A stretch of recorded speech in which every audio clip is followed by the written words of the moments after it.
ఎట్లా అంటారు ఎస్సీ ఎస్టీలను అణగదొక్కడానికా లేకపోతే వాళ్ళని వెలుగులోకి రానియకుండా వాళ్ళ రిజర్వేషన్ మింగడానికి అంటే ఈ కొత్త చట్టాన్ని ఎట్లా చూస్తారు మీరు దీని మీద మీ కామెంట్ ఏంటి?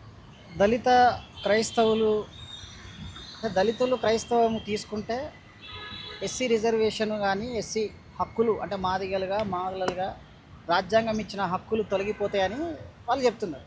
వాళ్ళు కొత్తగా చెప్పేదేం కాదు. అంతకుముందు మీరు చూసిండ్రు ఎస్సీ ఎస్టీ అట్రాసిటీ రక్షణ చట్టాన్ని తీసేసింది. వాళ్ళు తీసేస్తే దాని మీద పెద్ద ఉస్మానియా ఉద్యమం చేసినాం. కృష్ణ ఉద్యమాల పెద్దన్న మందకృష్ణ మాదిగన్న చెప్పినప్పుడు కృష్ణ మాదిగన్న తీసుకున్న తర్వాత మొత్తం దేశమంతా అలర్ట్ అయిపోయింది, యూటర్న్ తీసుకున్నది. అప్పటి నుంచి అది మళ్ళీ ఎక్కడ ఢిల్లీలో పెడితే రాహుల్ గాంధీ లాంటి వాళ్ళను అఖిలపక్షాన్ని మొత్తం అన్ని పార్టీలను అన్ని రాజకీయ పార్టీలను తీసుకొచ్చిన తర్వాత అప్పుడు మళ్ళీ వెనుకకు తగ్గింది. ఎస్సీ అట్రాసిటీ కేసు యథావిధిగా మళ్ళీ ఒక రక్షణ కవచన చట్టం అది నడుస్తూ ఉంది. తర్వాత అగ్రవర్ణాలకు 10% రిజర్వేషన్ తీసుకొచ్చింది. ఎన్ఆర్సీ సిఏ అని సేమ్ ఇట్లనే మైనార్టీలను అటాక్ చేసింది. క్రిస్టియన్ల మీద ఎలాంటి దాడులు జరుగుతున్నాయో మనం చూస్తూ ఉన్నాం. దళితుల మీద నిన్నగాక కుమ్మేరుడు ఎట్లా జరిగింది, మహబూబ్ నగర్లో కర్ల రాజేష్ హత్య ఎట్లా జరిగింది అనేది మనం కృష్ణమాదిగారి గారు కర్ల రాజేష్ హత్య గురించి ఆయన కొట్లాడిండు. విశారదన్ గారు ఆ 2 నెలల పసిబాల గురించి ఎంత హత్యకు గురైందో అని చెప్పేసి వాళ్ళు ఉద్యమం చేసి ఇట్లా దేశవ్యాప్తంగా అటు మైనార్టీల పట్ల దళితుల పట్ల కమ్యూనిస్టుల పట్ల ఎంత భయంకరమైన స్టాండ్ తీసుకున్నదో, ఆదివాసులను ఎంత హింస చేస్తుందో మనం ఇదంతా చూస్తున్నాం.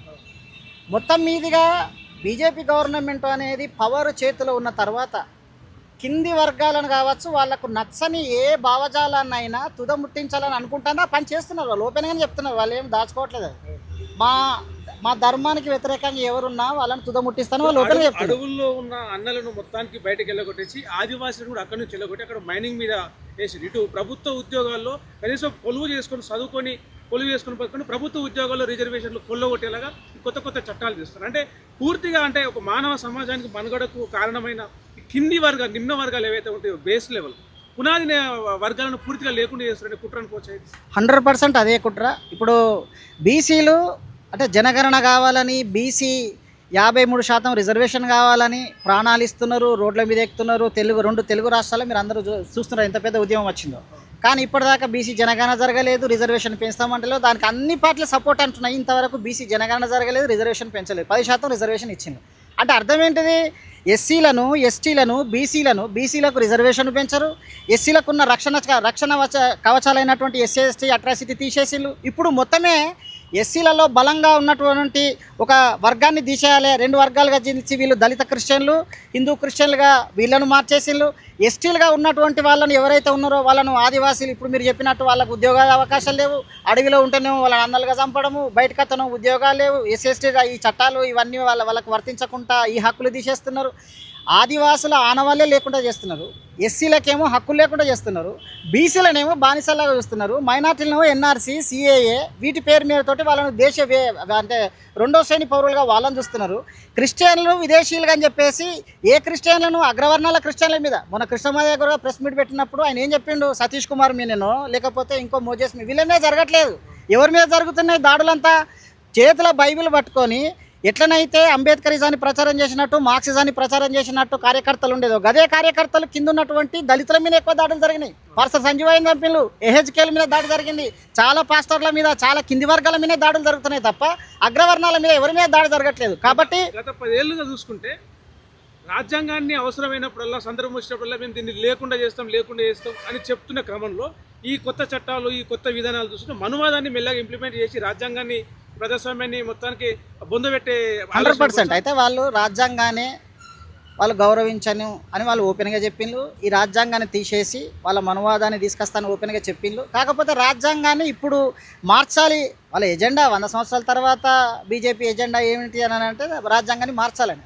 కానీ రాజ్యాంగాన్ని మారిస్తే ప్రపంచం మొత్తం కూడా దానికి తిరుగుబాటు వస్తుంది. అంబేద్కర్ వాదం నుంచి, మార్క్సిస్టుల నుంచి లేదా ప్రజాస్వామికవాదుల నుంచి మొత్తం మీద ఇది నానాజాతి సమితి, భిన్నత్వంలో ఏకత్వం, ఏకత్వంలో భిన్నత్వం, వివిధ మతాలు వివిధ కులాలు వివిధ ప్రాంతాలుగా కలిసినటువంటి ప్రాంతము. కాబట్టి దీనికి ఒక ప్రత్యేకత ఉంది. భారతదేశానికి ఉన్నటువంటి ఒక ఔన్నత్యము సార్వభౌమత్వమే ప్రపంచానికి ఒక ఆకర్షణీయంగా ఒక అద్భుతంగా మోడల్గా ఉన్నదే. అందుకని చెప్పేసి అది ఆ భారత రాజ్యాంగము అందులో రాసిండ్లు. ఆ చట్టాలు కావచ్చు, దాని ఔన్నత్యం కావచ్చు అట్లున్నది. కాబట్టి దాన్ని మార్చాలని అంటే వాళ్ళతో అయితలేదు.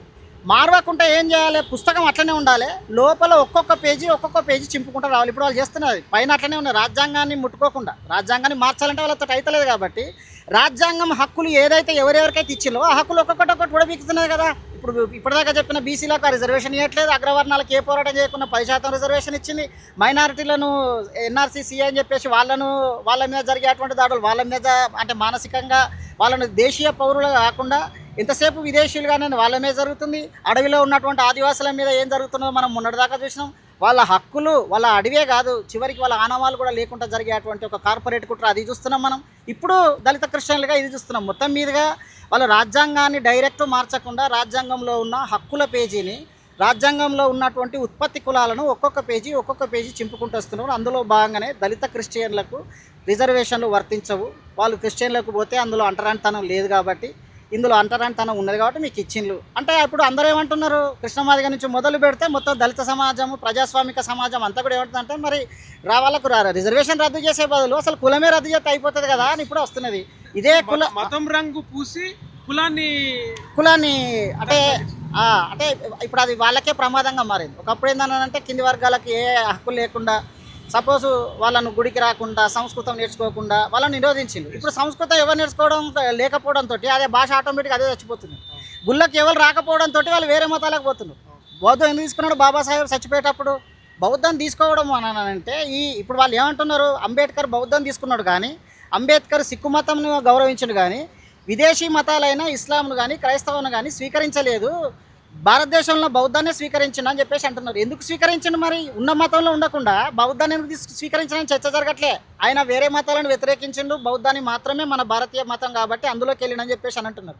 కాబట్టి మొత్తం మీద ఒక్కొక్క పేజీ చింపుకుంటా ఇది ఉత్పత్తి కులాలందరికీ ఉరిబేనుతా ఉన్నారు. ప్రజాస్వామికవాదులుగా, విద్యార్థి నాయకులుగా, అన్ని ఇప్పుడు పార్టీలన్నీ కూడా, అది కాంగ్రెస్ పార్టీ కావచ్చు, టీఆర్ఎస్ పార్టీ కావచ్చు, బీజేపీ చేస్తున్న ఇంత దుర్మార్గమైనటువంటి అంటే ఈ చట్టాన్ని తీసుకొస్తే ఆ చట్టం మీద ఒక్క రాజకీయ పార్టీ పని మాట్లాడతలేదు.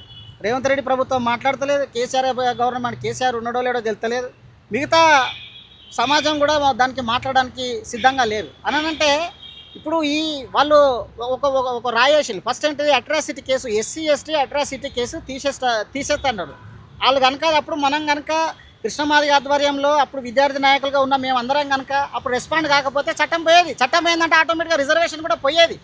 ఇప్పుడు ఇక్కడ దాకా వచ్చింది. వాళ్ళు ఎంతసేపు ఏ హక్కులు లేకుండా భారత రాజ్యాంగంలో ఉన్నటువంటి ప్రతి హక్కును వైలేట్ చేస్తూ, ప్రతి చట్టాన్ని వాళ్ళకి ఇష్టం వచ్చినట్టుగా మార్చుకుంటూ, దుర్వినియోగం చేస్తూ, బాబాసాహెబ్ యొక్క మొత్తం తన సోల్ అంతా కూడా కాన్స్టిట్యూషనే. అంబేద్కర్ బతికున్నాడు అంటే రాజ్యాంగం రూపంలో బతికుంటాడు.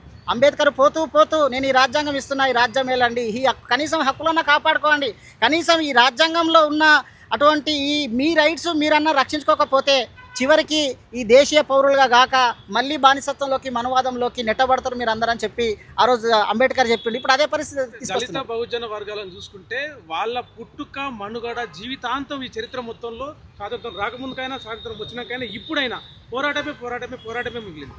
సో వాళ్ళ బతికే పోరాటం, వాళ్ళ మనుగడనే పోరాటం అయింది. ఇప్పుడు మళ్ళీ ఇంకోసారి ప్రమాదంలో పడుతుంది. 100% వీళ్ళు ఉన్నంత కాలం, మనువాదం రాజ్యం మిగిలినంత కాలం మానవత్వం డిఫెన్స్లో పడుతూనే ఉంటుంది. ఆ మానవకు ప్రతిరూపాలైనటువంటి ఎస్సీలు, ఎస్టీలు, బీసీ మిత్రులు అందరూ కూడా ప్రతిసారి వాళ్ళ హక్కుల కోసం పోరాడాల్సి వస్తుంది.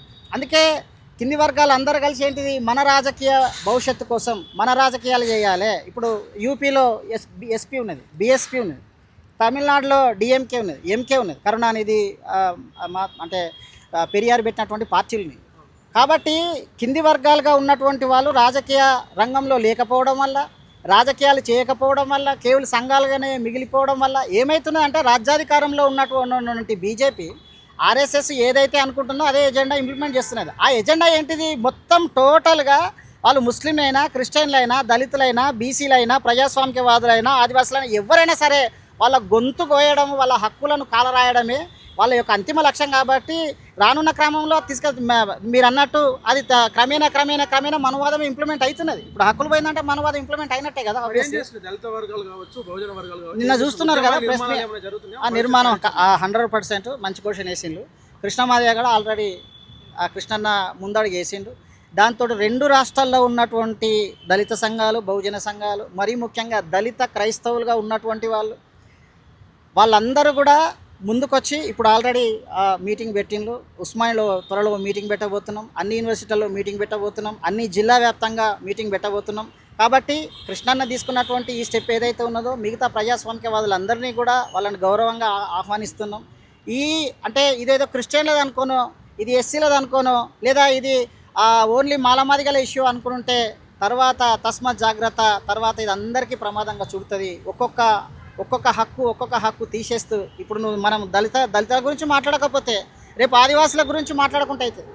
దళితులు ఆదివాసుల హక్కులు తీసేస్తా అంటే ఎవరు మాట్లాడకపోతే రేపు బీసీ హక్కులు కూడా తీసేస్తే వాళ్ళ గురించి కూడా ఎవరు మాట్లాడడానికి ఉండరు. కాబట్టి ఎట్టి పరిస్థితులలో దీన్ని ఉపేక్షించకుండా అందరూ ముందుకు రావాలి. తప్పకుండా ప్రజాస్వామిక వాదులందరినీ కలుపుకొని దళిత క్రైస్తవులు వాళ్ళు అంబేద్కర్ చాలా క్లియర్గా చెప్పిండు.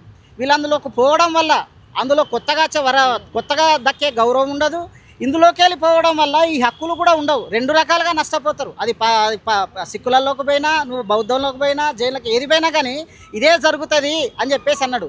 అంబేద్కర్ ఏదైతే అప్పుడు 1932లో రాసిండో ఆర్టికల్ 14 కావచ్చు, 15లో కావచ్చు, మొత్తం మీద చెప్పింది ఏంటనంటే ఎక్కడికి వెళ్ళినా కులహింస తప్పట్లేదు, వీళ్ళ మీద జరిగేటువంటి ఈ మారణ హోమం తప్పట్లేదు, ఈ అవమానం తప్పట్లేదు. వాళ్ళు మతం మారితే కులం గురించి కదా, కులాన్ని బట్టి దాడి చేస్తున్నారు కానీ మతాన్ని బట్టి దాడి ఎవరు చేయట్లేదు. ఒకవేళ మతం మీద దాడి చేయాలనుకుంటే క్రిస్టియన్ మతం అనుకున్నటువంటి వాళ్ళు పెద్దలు ఎవరున్నారు? మొత్తం ట్రాన్సాక్షన్స్ అన్నీ కూడా భారతదేశంలో ట్రాన్సాక్షన్ ఎవరు చేస్తున్నారు? బ్రాహ్మణులు చేస్తున్నారు.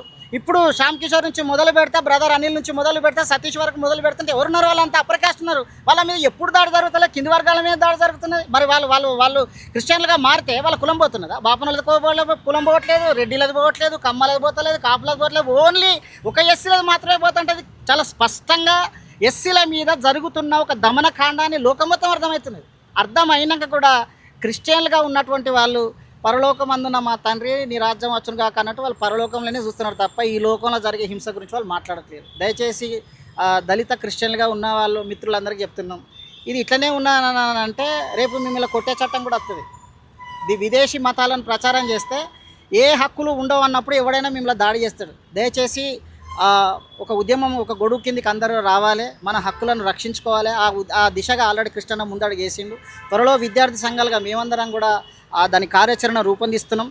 రూపొందించిన తర్వాత తప్పకుండా అందరినీ పిలుపునిస్తాం, మీకు కూడా ఆహ్వానం పలుకుతాం. Thank you. జై భీమ్.